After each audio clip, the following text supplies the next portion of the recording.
In today's video, I'm going to teach you how to customize columns in QuickBooks Online reports. Whether you're analyzing financial data or preparing insights for your team, customizing your reports in QuickBooks Online can make your workflow more efficient and your data easier to understand. By tailoring the columns to show only the information you need, you can save time and focus on what matters most. If you're new to QuickBooks Online, you'll find a link in the description to create your account and get started. Now, let's dive in and see how you can customize your reports in just a few simple steps. First, open the report you'd like to customize in QuickBooks Online. This could be any of the standard reports available in the system, such as a profit and loss report or a balance sheet. Once you're inside the report, you'll notice that the default layout may not always match your specific needs, and that's where customization comes in.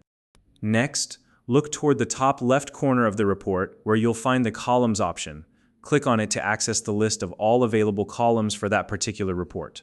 This is where you can see which columns are currently visible and which ones are hidden. QuickBooks provides a variety of column options, so take a moment to review this list and identify what's already displayed. Now, if you want to rearrange the order of the visible columns, simply drag the ones you use most often higher in the list.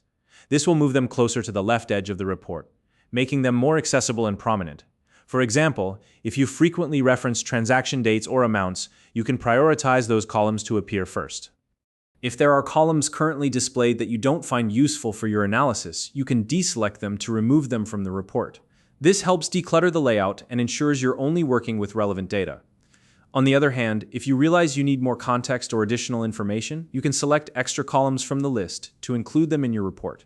For instance, you might add columns for account details or customer names if those are important to your review. Once you've made all the changes you need, it's important to save your customizations. Look for the Save button and click it to apply your changes. This ensures that the layout is preserved and ready for future use, so you won't have to redo these adjustments the next time you access the report. And there you have it. By following these simple steps, you can customize your QuickBooks Online reports to better suit your needs and streamline your workflow.